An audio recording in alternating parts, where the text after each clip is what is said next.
Hello students, let's resume our Haryana GK quick revision series. So today we are going to start a new topic and the heading is Haryana में परिवहन. So without wasting time, let's start. Today's first question is राष्ट्रीय राजमार्ग number 1 पर सबसे लंबा ऊपर गांव में पुल किस नगर में स्थित है? तो यह है पानीपत में। पानीपत जिले की स्थापना 1 नवंबर 1989 को हुई थी। प्रारंभ में यह करनाल जिले का हिस्सा था।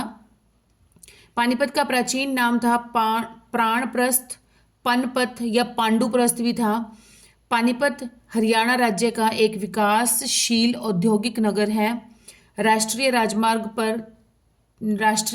नंबर 44 पर सबसे लंबा ऊपरगामी पुल भी पानीपत नगर में स्थित है।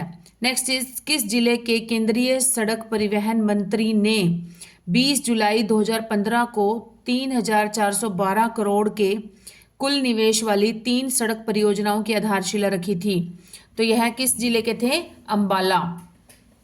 केंद्रीय सड़क परिवहन मंत्री नितिन गडकरी जी ने 20 जुलाई 2015 को 3,412 करोड़ रुपए के कुल निवेश वाली 3 सड़क परियोजनाओं की अंबाला जिले में आधारशिला रखी थी।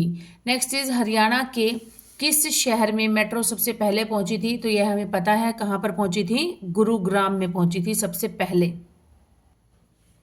नेक्स्ट इज किस स्थान पर मेट्रो रेल सुविधा नहीं है? तो यह है दिल्ली झज्जर। दिल्ली गुरुग्राम में है, यहाँ पर तो सबसे पहले पहुंची थी गुरुग्राम में। दिल्ली फरीदाबाद में भी है, दिल्ली समयपुर बादली में भी है, लेकिन दिल्ली झज्जर में जो है अभी तक मेट्रो रेल सुविधा नहीं है। वर्तमान में हरियाणा राज्य में राष्ट्रीय राजमार्गों की संख्या कितनी है? तो यह है 32। हांसी महम और रोहतक के मध्य रेल लाइन परियोजना की लागत कितनी है? लगभग 500 करोड़ रुपए। हांसी महम और रोहतक के बीच जो रेल लाइन बिछेगी उसके लिए है लगभग 500 करोड़ रुपए। रोहतक महम हांसी रेल परियोजना का शिलान्यास कांग्रेस सरकार के दौरान 2013 को हुआ था। इसकी लागत उस वक्त सिर्फ 287 करोड़ रुपए आंकी गई थी, लेकिन वर्तमान में इस रेल लाइन परियोजना की लागत बढ़कर 500 करोड़ रुपए हो गई है। नेक्स्ट इज निम्नलिखित में से किस नगर में रेलवे स्टेशन नहीं है? तो यह है नूह में नहीं है और हमारे फतेहाबाद में भी नहीं है, लेकिन ऑप्शन में नूह अकेला है तो नूह आ जाएगा। हरियाणा के नूह मेवात जिले में एक भी रेलवे स्टेशन नहीं है। यह हरियाणा का इकलौता जिला है जिसमें कि रेलवे स्टेशन नहीं है। फतेहाबाद में भी नहीं है रेलवे स्टेशन, तो फतेहाबाद जिले में भी रेलवे स्टेशन नहीं है हरियाणा में। और अगर भारत में पूछा जाए तो भारत में सिक्किम एक ऐसा राज्य है, भारत में सिक्किम एक ऐसा राज्य है जिसमें कि रेल लाइन नहीं है, रेलवे स्टेशन नहीं है। हरियाणा में सबसे बड़ा व सबसे पुराना रेलवे जंक्शन कहाँ पर स्थित है? तो यह है हमारा रेवाड़ी में स्थित है। हरियाणा में सबसे बड़ा और सबसे पुराना रेलवे जंक्शन जो है वो रेवाड़ी जिले में स्थित है। यहाँ से 5 रेल मार्ग निकलते हैं, लेकिन अगर पूछा जाए सबसे व्यस्त कौन सा है तो सबसे व्यस्त जो है वो है हमारा अंबाला। ठीक है। नेक्स्ट इज हरियाणा में पक्की सड़कों की सबसे ज़्यादा लंबाई किस जिले में है? तो पक्की सड़कों की सबसे ज़्यादा लंबाई है हमारे किस जिले में? भिवानी जिले में। किस जिले में है? भिवानी जिले में। पक्की सड़कों की सबसे ज़्यादा लंबाई है भिवानी जिले में। और वर्तमान में है हिसार की पक्की सड़कों का घनत्व। देखिए थोड़ा सा डिफरेंस है यहाँ पर। हरियाणा राज्य के भिवानी जिले में पक्की सड़कों की लंबाई सबसे ज़्यादा भिवानी में है, लेकिन पक्की सड़कों का घनत्व सबसे ज़्यादा हिसार में है। कंफ्यूजन इज क्लियर कि पक्की सड़कों की सबसे ज़्यादा लंबाई कहाँ पर है? भिवानी जिले में है। और पक्की सड़कों की सबसे ज़्यादा घनत्व कहाँ पर है? यह है हमारा हिसार में। लेकिन ये क्वेश्चन पूछा गया था 2016 में। ठीक है, 2016 में ही हमारा कौन सा नया जिला बना था? चरखी दादरी, जो कि किससे अलग होकर बना था? भिवानी से। तो अगर ये क्वेश्चन करंट में पूछा जाता है तो करंट में इसका आंसर होना चाहिए सिरसा, क्योंकि अब कौन सा जिला हमारे पास सबसे बड़ा है? सिरसा जिले का क्षेत्रफल सबसे बड़ा है और सिरसा जिले की ही सबसे ज़्यादा पक्की सड़कों की लंबाई है। ठीक है। नेक्स्ट इज बजट 2015-16 में किन किन नगरों को मेट्रो से जोड़ने की बात की गई थी? तो यह की गई थी बहादुरगढ़ और फरीदाबाद को। बजट 2015-16 में बहादुरगढ़ और फरीदाबाद को मेट्रो से जोड़ने की बात की गई थी। नेक्स्ट इज हरियाणा राज्य परिवहन का वर्कशॉप कहाँ पर है, तो यह है हमारा मुरथल सोनीपत में। हरियाणा राज्य परिवहन का वर्कशॉप मुरथल में स्थित है और यह सोनीपत में है। वर्तमान में हरियाणा का क्षेत्रफल की दृष्टि से सबसे बड़ा जिला कौन सा है, सिरसा। और कुरुक्षेत्र जो है वो थानेसर का मुगलों का द्वीप भी कहा जाता है। मुगलों का द्वीप कहा जाता है किसे, कुरुक्षेत्र को। और फरीदाबाद में क्या है, सूरजकुंड झील है और सूरजकुंड का मेला भी लगा हुआ था अभी कुछ टाइम पहले ही सूरजकुंड में। ओके, फरीदाबाद राज्य के हिसार और फरीदाबाद जिले में पर्यावरण न्यायालय की स्थापना की गई है। नेक्स्ट इज हरियाणा में पक्की सड़कों की सबसे ज्यादा लंबाई किस जिले में, तो अभी हमने डिस्कस किया कहाँ पर है, सिरसा में है। क्योंकि इससे पहले कहाँ पर थी, भिवानी में थी, लेकिन चरखी दादरी जब नया जिला बना था 1 दिसंबर 2016 को, उस समय के बाद सिरसा जो है वो सबसे बड़ा जिला हो गया। भिवानी का क्षेत्रफल कम हो गया, इसलिए अब सबसे ज्यादा लंबाई किस जिले की है पक्की सड़कों की, सिरसा में। और सिरसा जिले का सबसे कम जनसंख्या घनत्व वाला जिला भी कौन सा है, सिरसा है, 303 व्यक्ति प्रति वर्ग किलोमीटर। पंचकुला इसमें सबसे कम पक्की सड़कों की लंबाई है। देखिए, सबसे अधिक पक्की सड़कों की लंबाई है सिरसा में, सबसे कम पक्की सड़कों की लंबाई है पंचकुला में, और सबसे अधिक घनत्व जो है पक्की सड़कों का वो कहाँ पर है, हिसार में है। करनाल में है राष्ट्रीय डेयरी शोध संस्थान, नेशनल डेयरी रिसर्च इंस्टीट्यूट है, कहाँ पर है, करनाल में। कब स्थापना हुई थी, 1955 में हुई थी, उससे पहले 1923 में बेंगलोर में था। महेंद्रगढ़ को माधवगढ़ का किला भी कहते हैं, महेंद्रगढ़ में माधवगढ़ का किला है। हरियाणा में सबसे ज्यादा सड़कों का घनत्व किस जिले में है, तो यह है अंबाला में। हरियाणा में सबसे ज्यादा सड़कों का घनत्व अंबाला जिले में है। अंबाला में और क्या है, मंजी साहिब गुरुद्वारा है। किसके लिए समर्पित है वो, सिखों के छठे गुरु हरगोबिंद सिंह जब बादशाह जहांगीर से, क्योंकि ये जहांगीर के समकालीन थे, तो जहांगीर ने इनको बुलाया था, तो जहांगीर से जब मिलने जा रहे थे तो जाते समय अंबाला के जिस स्थान पर इन्होंने विश्राम किया था उसी स्थान पर ही यह गुरुद्वारा बनाया गया था। मंजी साहिब गुरुद्वारा कहाँ पर है, अंबाला में, और सिखों के छठे गुरु हरगोबिंद सिंह जी के लिए समर्पित है। जींद में सबसे कम सड़कों का घनत्व जींद में है। हरियाणा के रोहतक और चरखी दादरी जिले की सीमा किसी भी राज्य और केंद्र शासित प्रदेश से नहीं लगती है, हरियाणा के रोहतक और चरखी दादरी। हिसार में क्या है, भेड़ प्रजनन केंद्र है और जिसका निर्माण 1985 में किया गया था। नेक्स्ट इज दिल्ली से गुरुग्राम एक्सप्रेस वे किस राष्ट्रीय राजमार्ग का हिस्सा है, तो यह है NH48 का, नेशनल हाईवे 48। दिल्ली से गुरुग्राम एक्सप्रेस वे NH48 राष्ट्रीय राजमार्ग का हिस्सा है जो राष्ट्रीय राजधानी क्षेत्र दिल्ली को गुरुग्राम से जोड़ता है। गुरुग्राम दिल्ली का एक महत्वपूर्ण उपनगर है जहां पर अनेकों निजी और अर्ध सरकारी कंपनियों के कार्यालय स्थित हैं। नेक्स्ट इज प्रथम मीटर गेज व्यावसायिक रेल कहां से कहां तक चली थी, तो यह चली थी हमारी दिल्ली से रेवाड़ी तक चली थी। यह हमारी रेल कहां से कहां तक, दिल्ली से रेवाड़ी तक चली थी। और प्रथम मीटर गेज व्यावसायिक रेल दिल्ली से रेवाड़ी तक चली थी। बड़ी लाइन रेवाड़ी से बीकानेर तक है जिसे ब्रॉड गेज भी कहा जाता है, इसकी चौड़ाई है 1.676 मीटर है। और छोटी लाइन कालका से शिमला तक है, इसकी चौड़ाई है 610 मीटर। CNG डेमो ट्रेन चलाई गई थी कहां से कहां तक, रेवाड़ी से रोहतक तक। कब चली थी, 13 जनवरी 2015 को चलाई गई थी CNG train, demo train. Haryana में कितने असैनिक हवाई अड्डे हैं, तो असैनिक हवाई अड्डे हैं 6।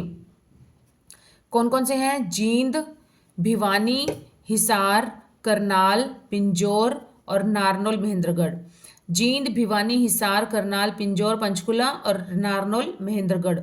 हरियाणा में कितने सैनिक हवाई अड्डे हैं, सैनिक हवाई अड्डे हैं 2। कौन कौन से, अंबाला और सिरसा। और अंबाला और सिरसा और किस चीज के लिए फेमस है, अंबाला और सिरसा जो है ये लोकसभा की रिजर्व्ड सीटें भी हैं। कौन कौन सी, 2 सीटें हैं अंबाला और सिरसा। हरियाणा के किस शहर में मेट्रो सबसे पहले पहुंची थी, तो अभी हमने किया, कहां पर पहुंची थी, गुरुग्राम में। गुरुग्राम हरियाणा राज्य का छठा सबसे बड़ा शहर है और गुरुग्राम हरियाणा का औद्योगिक नगर है और विद्युत केंद्र है। हरियाणा के गुरुग्राम जिले में सबसे पहले मेट्रो ट्रेन पहुंची थी। हरियाणा के किस जिले में रेलवे का वर्कशॉप है? तो यह है यमुनानगर में, यमुनानगर जगाधरी में। हरियाणा के जगाधरी यमुनानगर में रेलवे का एक वर्कशॉप है। कालका, अंबाला, कुरुक्षेत्र, रोहतक, जींद, हिसार, पानीपत और जाखल यहाँ के प्रमुख रेलवे स्टेशन। जाखल का क्वेश्चन बनता है, जाखल जंक्शन कहाँ से है, कहाँ कौन से जिले में है? तो यह फतेहाबाद में है। ठीक है, फतेहाबाद प्रॉपर जो जिला है, डिस्ट्रिक्ट है, फतेहाबाद के अंदर जो है रेलवे स्टेशन नहीं है, लेकिन फतेहाबाद के आसपास तो हैं, जैसे जाखल है, ठीक है, भट्टू कला है, भट्टू कला भी है, वहां पर पास में ही पड़ता है बिल्कुल। अच्छा, ये क्वेश्चन है रेलवे का वर्कशॉप कहाँ पर है? ये है हमारा जगाधरी यमुनानगर में। एक और क्वेश्चन पूछा गया था, राज्य परिवहन का वर्कशॉप कौन सा है? तो डिफरेंस इज देयर, दो देखिए, जहां डिफरेंस होता है ना, मैं क्लियर करने की कोशिश करती हूँ कि रेलवे का वर्कशॉप है, रेलवे का वर्कशॉप कहाँ पर है? जगाधरी यमुनानगर में। लेकिन अगर राज्य परिवहन का वर्कशॉप पूछा जाए तो वह है हमारा मुरथल सोनीपत में। ओके, सो यहाँ से नया टॉपिक स्टार्ट हो रहा है। ये है हमारे संग्रहालय, संग्रहालय मतलब museums. Let's start. Shri Krishna संग्रहालय हरियाणा के किस जिले में है? तो ये देखिए, मोस्टली जो चीज़ें जो भी श्री कृष्ण जी से संबंधित हैं, mostly, I am not saying all the things, सभी चीज़ें नहीं, 95-99% जो चीज़ें जो भी आपके श्री कृष्ण जी से रिलेटेड पूछी जाएंगी कहाँ पर हैं, तो वो हरियाणा में है, कुरुक्षेत्र में। ओके, तो देखिए, श्री कृष्ण संग्रहालय कुरुक्षेत्र में स्थित है। इसकी स्थापना 1987 में की गई थी। इस संग्रहालय का उद्देश्य क्या था? भगवान श्री कृष्ण के विचारों और दर्शनों से लोगों को अवगत कराना है। यह हरियाणा का सबसे बड़ा संग्रहालय है। करनाल का क्षेत्रफल है 2520 वर्ग किलोमीटर, कैथल का है 2317 वर्ग किलोमीटर, पानीपत का है 1268 वर्ग किलोमीटर। नेक्स्ट इज, हरियाणा के सिरसा जिले में कौन सा संग्रहालय स्थित है? संग्रहालय है लीलाधर दुखी स्मारक सरस्वती संग्रहालय। लीलाधर दुखी स्मारक सरस्वती संग्रहालय, ये है हमारे सिरसा में। लीलाधर दुखी स्मारक सरस्वती संग्रहालय सिरसा में स्थित है। इस संग्रहालय की स्थापना श्रीमती उमैया नंदा के द्वारा 26 अप्रैल 2001 को की गई थी। यह संग्रहालय हरियाणवी सभ्यता व संस्कृति का आईना है। श्री कृष्ण संग्रहालय थानेसर कुरुक्षेत्र में स्थित है। धरोहर संग्रहालय कुरुक्षेत्र विश्वविद्यालय में स्थित है। पुरातत्व संग्रहालय पानीपत में स्थित है। नेक्स्ट इज, हरियाणा के कुरुक्षेत्र जिले में कौन सा संग्रहालय स्थित है? तो अभी इन ऑप्शंस में से देखेंगे तो यहाँ ये कहाँ पर है? कौन सा है? थानेसर संग्रहालय। थानेसर संग्रहालय कुरुक्षेत्र में स्थित है। इस संग्रहालय को भारतीय पुरातत्व सर्वेक्षण विभाग ने थानेसर में शेख चिल्ली के मकबरे में स्थापित किया है। और आध्यात्मिक संग्रहालय ये हमारा कहाँ पर है? पानीपत में है। पुरातत्व संग्रहालय कहाँ पर है? वो भी हमारा पानीपत में है। कपाल मोचन गुरुद्वारा भी हमारा यमुनानगर में है। कपाल मोचन संग्रहालय भी हमारा यमुनानगर में है। पानीपत संग्रहालय की स्थापना कब की गई थी? यह की गई थी 2000 में। देखिए, पानीपत में कौन कौन से हैं मैं बताऊं? पुरातत्व संग्रहालय पानीपत, आध्यात्मिक संग्रहालय पानीपत और पानीपत संग्रहालय Panipat. Okay, done. Next is, पुरातत्व संग्रहालय किस जिले में है? तो यह है अभी झज्जर में है। ऊपर तो हमने पढ़ा था पुरातत्व संग्रहालय पानीपत में है, नीचे इन्होंने झज्जर दिखा दिया है। Let's check it out. Students, ये जो पुरातत्व संग्रहालय है, पुरातत्व संग्रहालय ये हमारा पानीपत में भी है, झज्जर में भी है और कुरुक्षेत्र में भी है। सो आपका जो आंसर रहेगा वो ऑप्शंस के अकॉर्डिंग रहेगा। जो ऑप्शंस में गिवन होगा, पानीपत, झज्जर एंड कुरुक्षेत्र, तीनों जगह पर है पानीपत, कुरुक्षेत्र और झज्जर, तो यहाँ पर ऑप्शन झज्जर है, तो झज्जर भी ठीक है। पुरातत्व संग्रहालय हरियाणा के झज्जर जिले में स्थित है। इसकी स्थापना स्वामी ओमानंद, अगर स्पेशली पूछा जाए कि ओमानंद सरस्वती ने की थी, तो ओमानंद सरस्वती जी ने झज्जर वाले पुरातत्व संग्रहालय की ही स्थापना की थी, 1965 में करवाई थी। इस संग्रहालय में कई चीजें संजोकर रखी गई हैं। रोहतक हरियाणा के मध्यवर्ती भाग में स्थित है। सोनीपत को 1 जून 2015 को नगर निगम घोषित किया गया था। रेवाड़ी की स्थापना 1 नवंबर 1989 में हुई थी। हरियाणा के कुरुक्षेत्र जिले में कौन सा संग्रहालय स्थित है? तो इनमें से है गुलजारी लाल नंदा संग्रहालय। कौन सा है? गुलजारी लाल नंदा संग्रहालय, ये हमारे कहाँ पर है? कुरुक्षेत्र में है। गुलजारी लाल नंदा संग्रहालय कुरुक्षेत्र में स्थित है। यह हरियाणा का पहला व्यक्तिगत संग्रहालय है। यह संग्रहालय गुलजारी लाल नंदा की समाधि स्थल नारायण घाट के पास स्थित है। यह संग्रहालय भारत के पूर्व प्रधानमंत्री श्री गुलजारी लाल नंदा को समर्पित है। जयंती देवी पुरातत्व संग्रहालय ये हमारा है जींद में, और इसकी स्थापना कब हुई थी? 23 जुलाई 2000 में की गई थी। 23 जुलाई 2000 में की गई थी। और हरियाणा का पुरातत्व क्षेत्रीय संग्रहालय जहाज कोठी कहाँ पर है? हिसार में स्थित है। किसको समर्पित है ये? जॉर्ज थॉमस को, जो कि आयरलैंड के मूल निवासी थे, और यहाँ पर आकर जब उन्होंने शासन किया था तो उन्हीं की ही जो उन्होंने कोठी बनाई थी अपने रहने के लिए, उसको जहाज कोठी के नाम से जाना जाता था। और इसे अब अस्सीगढ़ का किला या तलवारों का किला के नाम से भी जाना जाता है, जो इन्होंने रिहाइश के लिए अपनी बनाई थी कोठी उसको। और यहाँ पर संग्रहालय बनाया गया है। कौन सा बनाया गया है? जहाज कोठी, जो कि कहाँ पर है? हिसार में स्थित है। कपाल मोचन संग्रहालय ये कहाँ पर है? यमुनानगर जिले में स्थित है। कपाल मोचन गुरुद्वारा भी यमुनानगर जिले में स्थित है। नेक्स्ट इज पानीपत संग्रहालय कहाँ पर है? तो पानीपत संग्रहालय नाम से क्लियर है, पानीपत में है। पानीपत संग्रहालय पानीपत जिले में स्थित है। और इस संग्रहालय में पानीपत के तीनों युद्ध, कौन कौन से युद्ध हुए थे? पहला युद्ध हुआ था 1526 में, दूसरा हुआ था 1556 में, और तीसरा हुआ था 1761 में। तो तीनों युद्धों के जो भी अवशेष थे वो इनमें यहाँ पर संजोकर रखे गए हैं। और इस संग्रहालय की स्थापना 2000 में की गई थी। सोनीपत को सोने की नगरी कहा जाता है। जींद हरियाणा के मध्यवर्ती भाग में स्थित है।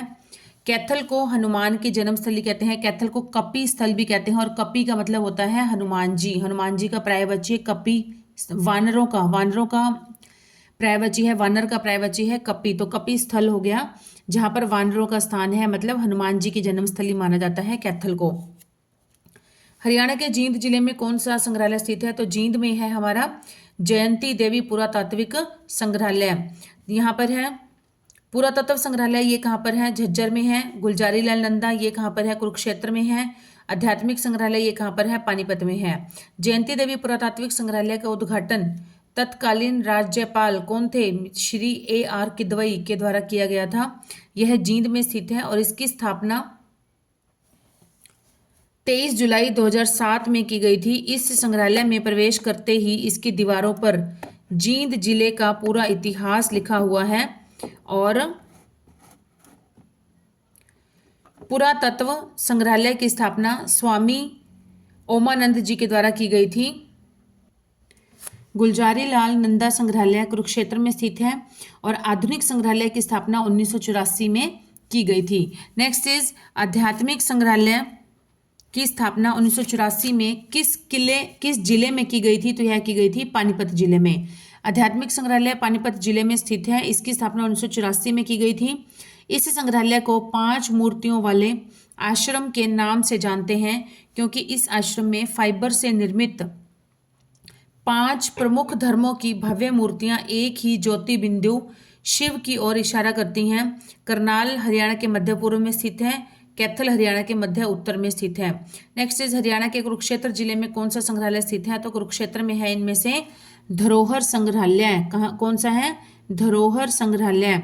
आगे नेक्स्ट है हमारे पुरातत्व संग्रहालय। पुरातत्व संग्रहालय है झज्जर में। आध्यात्मिक संग्रहालय पानीपत में। पानीपत संग्रहालय भी पानीपत में स्थित है। धरोहर संग्रहालय में हरियाणा के संस्कृति संबंधी चीजें रखी गई हैं, और यह संग्रहालय कुरुक्षेत्र के विश्वविद्यालय में स्थित है। संग्रहालय में संस्कृत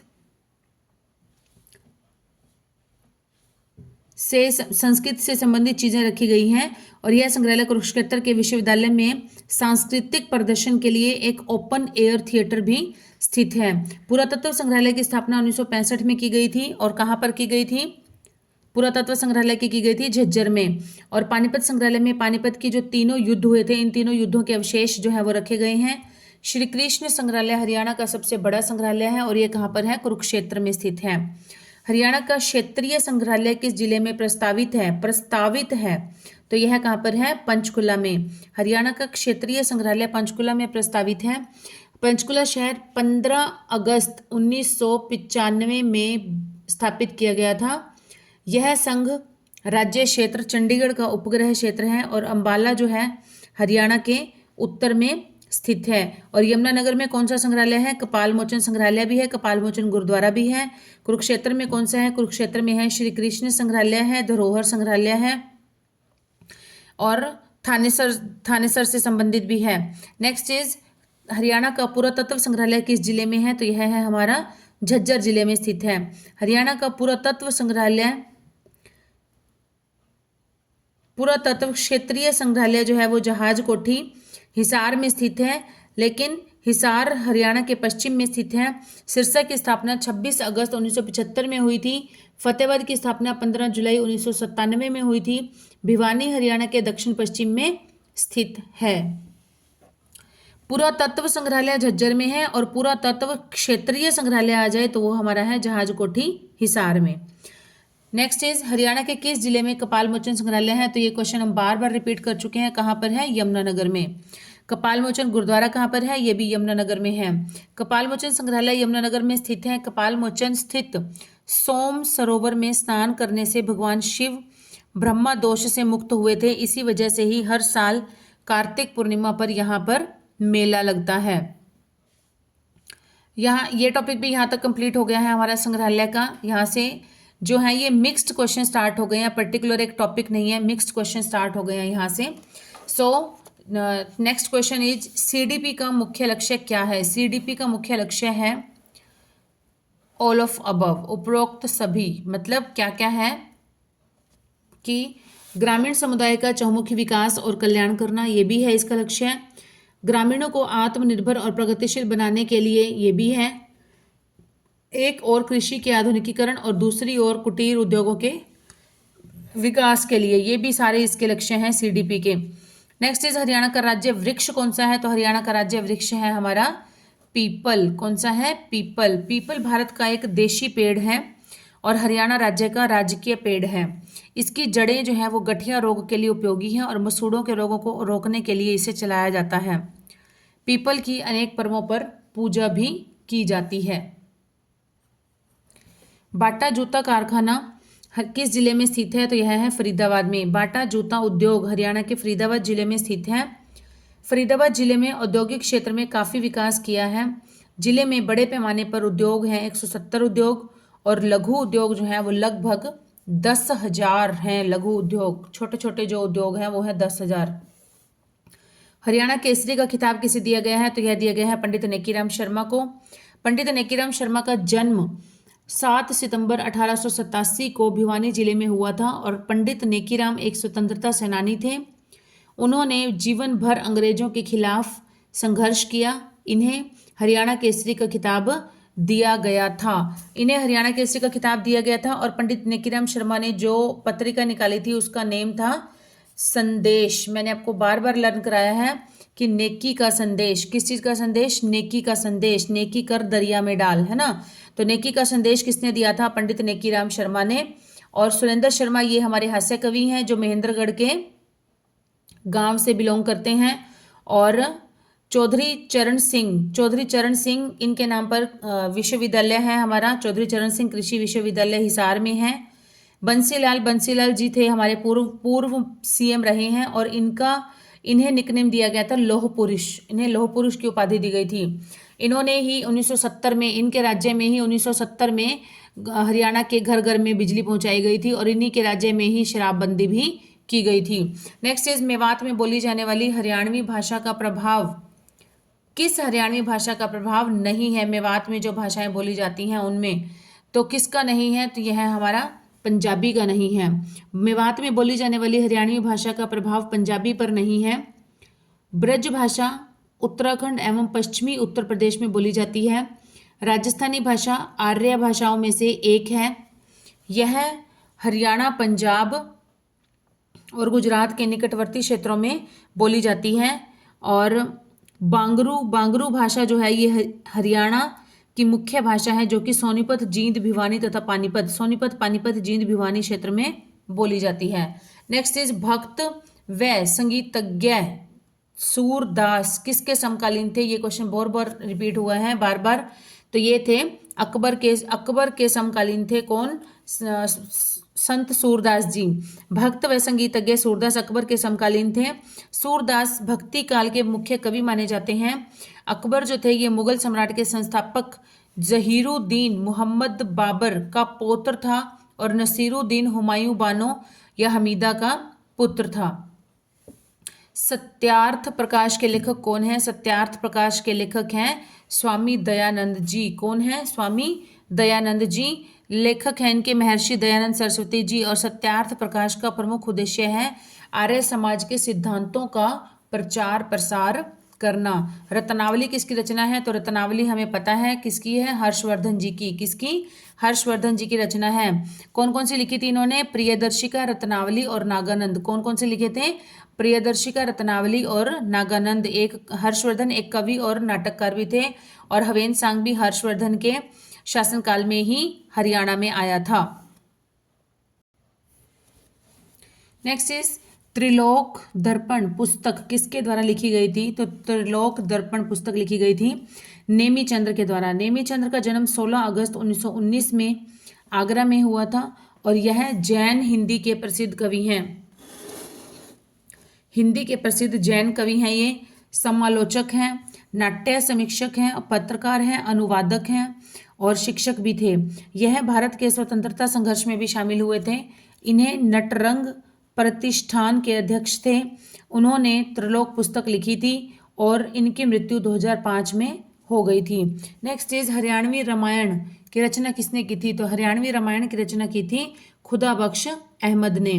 पानीपत के बाहोली में कौन सा कारखाना लगा है? यह लगा है भारतीय तेल निगम लिमिटेड की तेल रिफाइनरी लगी है। हरियाणा के ऑयल रिफाइनरी जो है वो लगी हुई है। हरियाणा के पानीपत जिले के बाहोली में भारतीय तेल निगम लिमिटेड कॉरपोरेशन तेल के रिफाइनरी का कारखाना स्थित है। 1980 में यह कारखाना करनाल में लगाया गया था, और 1989 में यह कारखाना पानीपत में स्थानांतरित कर दिया गया था। नेक्स्ट इज, क्योंकि जो पानीपत जिला है ये भी तो करनाल से ही कट के बना था ना, पानीपत जो है ये करनाल से ही अलग होकर बना था।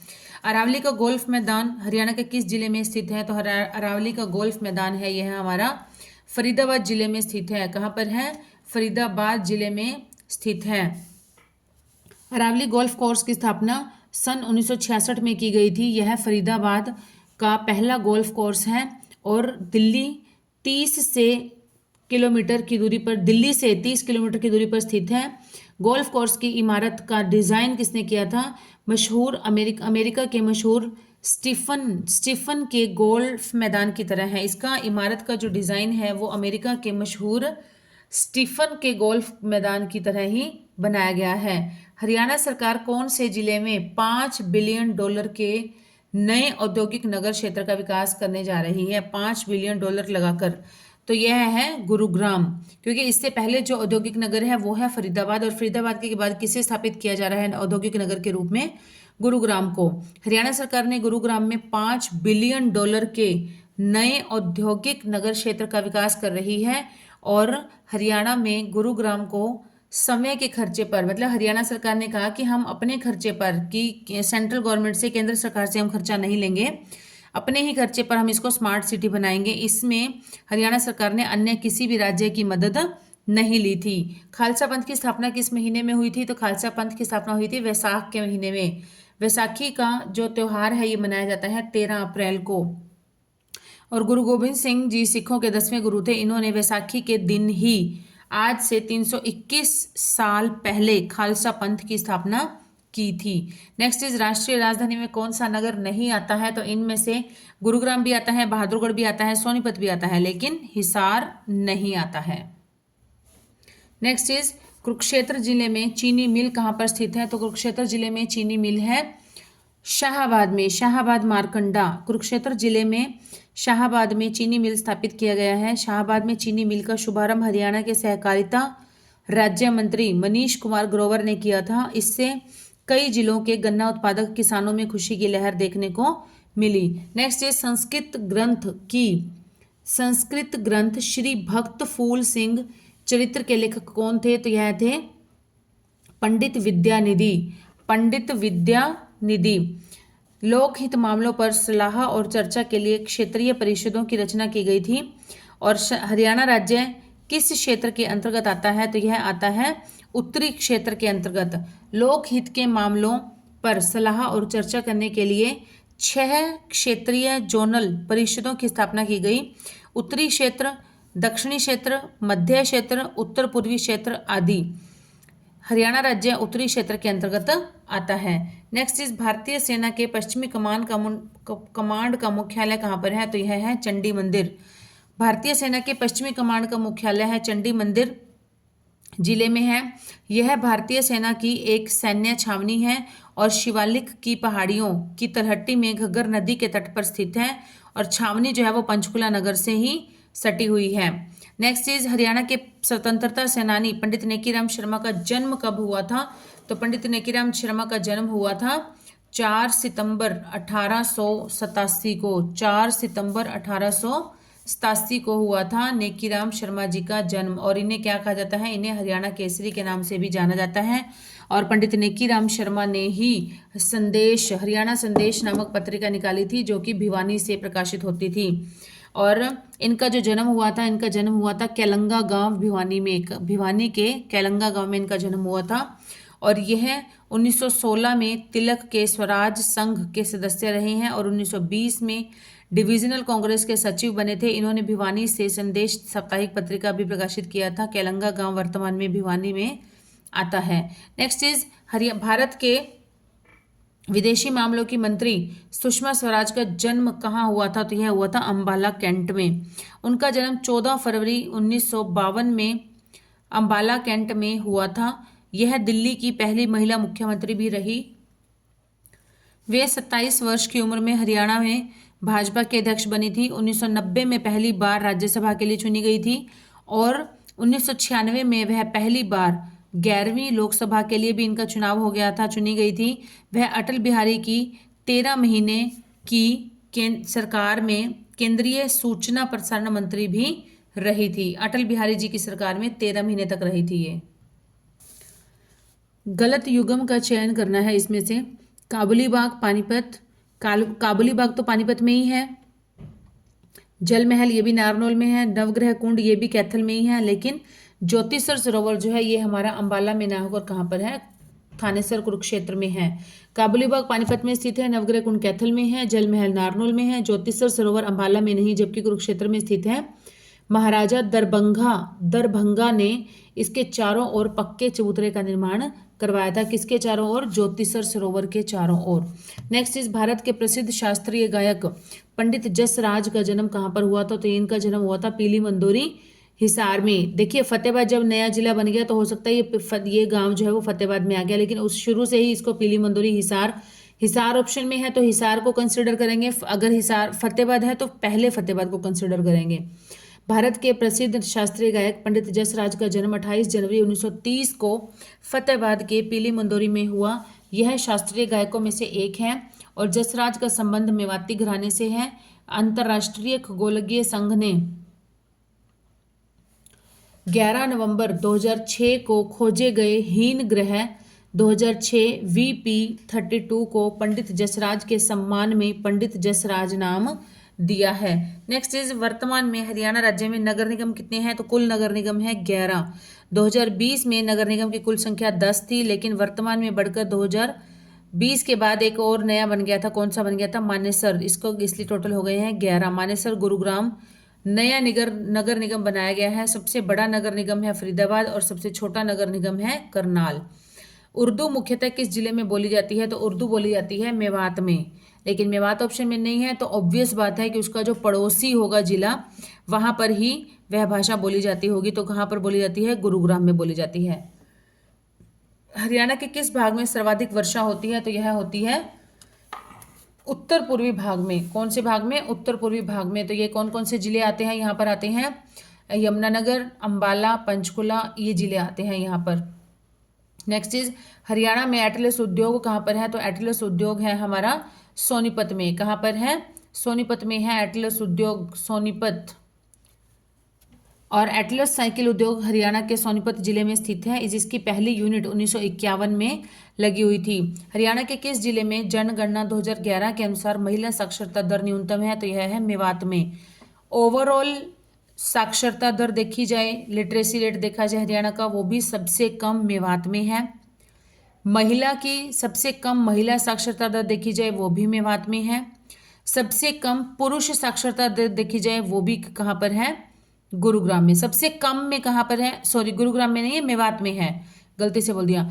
और अगर सबसे ज़्यादा साक्षरता दर देखी जाए तो वो किसकी है, गुरुग्राम की है। और महिलाओं की साक्षरता दर सबसे ज़्यादा अगर पूछी जाए तो वो गुरुग्राम में है, जबकि पुरुषों की साक्षरता दर सबसे अधिक पूछी जाए तो वो कहाँ पर है, रेवाड़ी में है। क्लियर। सब इसके बाद दूसरे स्थान पर किसका है, पंचकुला का स्थान आता है लिटरेसी रेट में, 81.9% है। 81.7% के साथ है अंबाला। नेक्स्ट इज फतेहाबाद की साक्षरता दर है 67.9% तथा सिरसा में है 68.8%। राष्ट्रीय राजधानी क्षेत्र में कौन सा नगर शामिल नहीं है, तो सोनीपत भी है, गुरुग्राम भी है, फरीदाबाद भी है, लेकिन हिसार जो है ये एनसीआर में नहीं आता है। हरियाणा एनसीआर में कौन कौन से जिले आते हैं, 14 जिले आते हैं। कुल कितने जिले आते हैं, 14 जिले, और जबकि 8 जिले जो है वो एनसीआर में नहीं आते। कुल जिले हैं हमारे हरियाणा के 22। तो कौन कौन से नहीं आते, हम इनका नाम पढ़ेंगे। हिसार, सिरसा, फतेहाबाद, कैथल, कुरुक्षेत्र, अंबाला, पंचकुला और यमुनानगर। फिर से देखिए, सिरसा, हिसार, फतेहाबाद, सिरसा, फतेहाबाद, हिसार, कैथल, कुरुक्षेत्र, अंबाला, पंचकुला और यमुनानगर, ये हमारे एनसीआर में नहीं आते। 8 जिले, बाकी बचे हुए 14 जिले एनसीआर में आते हैं।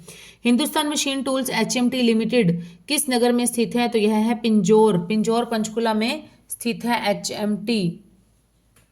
नेक्स्ट इज कुरुक्षेत्र जिले में सरकारी चीनी मिल किस स्थान पर है, तो यह है शाहाबाद में। कुरुक्षेत्र जिले में सरकारी चीनी मिल शाहाबाद में स्थित है। इस मिल की स्थापना 1984-85 में हुई थी। यह मिल 1984 से ही चीनी उत्पादन में विशेष योगदान दे रही है। नेक्स्ट इज हरियाणा में सांगकर्ता का प्रारंभ किस कलाकार को माना जाता है। सांगकर्ता का प्रारंभ ये माना जाता है किशनलाल भट्ट को। किशनलाल भट्ट ने हरियाणा में सांग का आरंभ किया था, और यह एक प्रकार की संगीत में नाटिका होती है। इसमें लोक कथाओं को लोकगीत, संगीत व नृत्य आदि से नाटकबद्ध किया जाता है। नेक्स्ट इज निम्नलिखित में से किस स्थान में होंडा मोटरसाइकिल का निर्माण होता है, तो होंडा मोटरसाइकिल का निर्माण होता है मानेसर में। देखिए 2011 से पहले जो थी 1984 में इन भारतीय हीरो कंपनी ने जापान की होंडा कंपनी के साथ मिलकर समझौता कर लिया था और एक नई कंपनी बना दी थी। कौन सी बना दी थी, जॉइंट कंपनी बना दी थी। कौन सी थी, hero Honda company. Hero Honda company. लेकिन कुछ वर्षों तक, लगभग 26 वर्ष तक दोनों कंपनियों ने बढ़िया से इनकी अंडरस्टैंडिंग रही, लेकिन उसके बाद कुछ ऐसी मिसअंडरस्टैंडिंग हुई कि 2011 में ये दोनों कंपनियां जो थी ये अलग अलग हो गई। अलग अलग होने के बाद क्या हुआ कि जो होंडा मोटरसाइकिल का निर्माण करना है वो तो मानेसर में होने लग गया, और जो हीरो का था वो होने लग गया रेवाड़ी में। नेक्स्ट इज हरियाणा प्रदेश में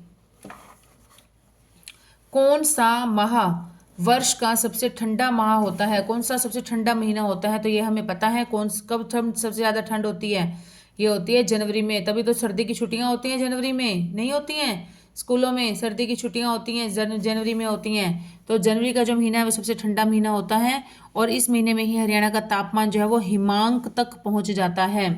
नेक्स्ट इज बाण भट्ट किस राजा के मित्र व राज्य कवि थे, तो बाण भट्ट थे किसके मित्र थे, हर्षवर्धन के। हर्षवर्धन के मित्र भी थे और हर्षवर्धन के दरबार में राज्य कवि भी थे बाण भट्ट। बाण भट्ट ने कौन कौन सी रचनाएं लिखी थी, बाण भट्ट की रचनाएं थी हर्षचरित, और दूसरी कौन सी थी, कादंबरी। कादंबरी और हर्षचरित ये रचनाएं लिखी थी किसने, बाण भट्ट जी ने।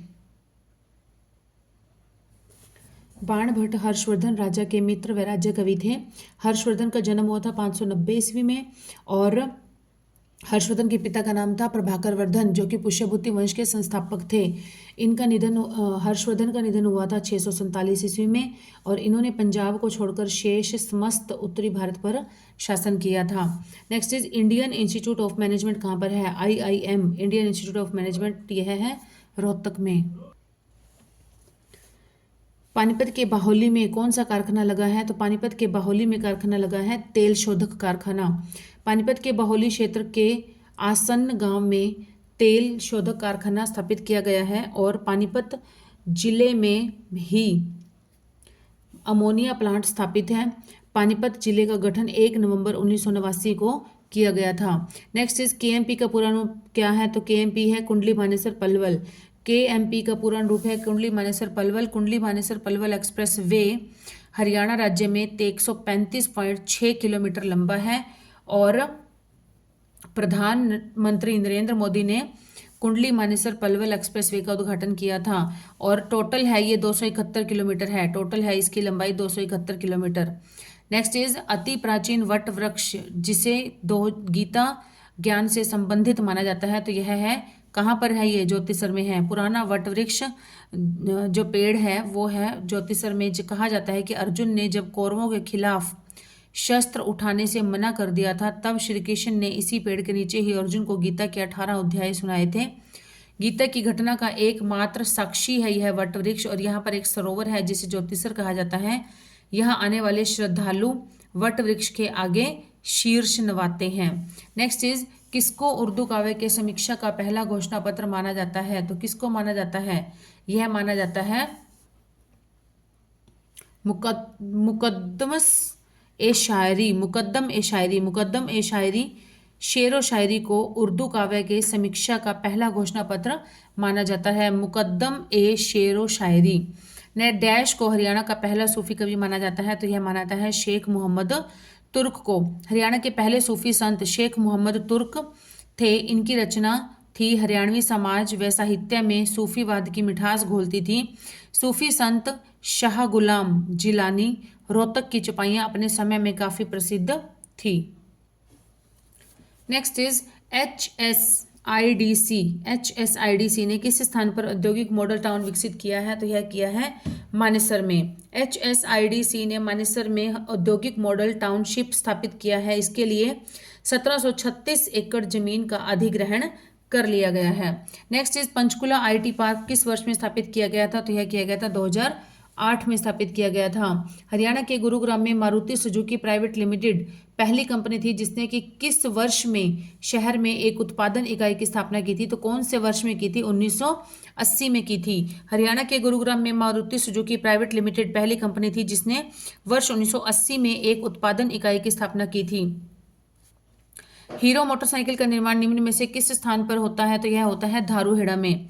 हीरो मोटरसाइकिल का निर्माण होता है धारूहेड़ा रेवाड़ी स्थान पर। देखिए हीरो और होंडा जापान की कंपनी है, तो ये दोनों मिलकर इन्होंने काम अपनी यूनिट स्टार्ट की थी और उसके बाद काफ़ी समय तक इनका 26 साल तक इनका इकट्ठे अच्छी अंडरस्टैंडिंग रही, बढ़िया से काम चलता रहा। लेकिन 2011 में ये कंपनी अलग अलग हो गई। अलग अलग होने के बाद जो हीरो मोटरसाइकिल थी इन्होंने अपना कारखाना लगा लिया था धारूहेड़ा रेवाड़ी में और जो होंडा मोटरसाइकिल है उसने लगा लिया था अपना मानेसर गुरुग्राम में। तो होंडा का कहाँ पर है, मानेसर गुरुग्राम में, और हीरो का कहाँ पर है, धारूहेड़ा रेवाड़ी में। नेक्स्ट इज हरियाणा में लिबर्टी जूते कहाँ बनते हैं, तो यह बनते हैं करनाल में। हरियाणा में लिबर्टी जूते करनाल जिले में बनाए जाते हैं। यहाँ पर लिबर्टी जूते बनाने की फैक्ट्री की स्थापना की गई थी 1954 ईस्वी में। निम्न में से हरियाणा की राजभाषा कौन सी है, तो हरियाणा की राजभाषा है हिंदी। हरियाणा की राजभाषा कौन सी है, हिंदी है हरियाणा की राजभाषा। और हिंदी को 2010 तक हरियाणा की एकमात्र आधिकारिक भाषा थी और राज्य की अधिकांश आबादी 87.31% द्वारा बोली जाती है। हरियाणा में 88% ग्रामीण आबादी है जो कि मुख्य रूप से हिंदी की हरियाणवी भाषा बोलती है। और नेक्स्ट इज निम्न में से कौन सी योजना स्वामीनाथन रिपोर्ट की अनुशंसा पर आधारित है, तो यह है पशुधन बीमा योजना। पशुधन बीमा योजना स्वामीनाथन रिपोर्ट की अनुशंसा पर आधारित है और पशुधन बीमा योजना एक केंद्र प्रायोजित योजना है जो 10वीं पंचवर्षीय योजना के वर्ष 2005-6 तथा 2006-7 और 11वीं पंचवर्षीय योजना के वर्ष 2007-8 में प्रयोग के तौर पर देश के 100 चुने हुए जिलों में क्रियान्वित की गई थी। इस योजना को देश के 300 चयनित जिलों में नियमित रूप से चलाया जा रहा है। तो स्टूडेंट्स ये जो अदर्स का टॉपिक है ये बहुत लेंथी है, तो ये 2-3 वीडियोस में जाके कंप्लीट होगा। सो आज इस वीडियो को यहीं पर ही विराम देते हैं। जल्दी ही मिलेंगे इसी टॉपिक को कंटिन्यू करते हुए नई वीडियो में नए जोश के साथ। Okay students, till then keep studying and keep hard working and please do support my channel. ज़्यादा से ज़्यादा आप लोग सपोर्ट कर रहे हैं, मुझे बहुत खुशी हो रही है, बहुत बड़ा पॉजिटिव मोटिवेशन मिलता है। So keep it continue and bye students.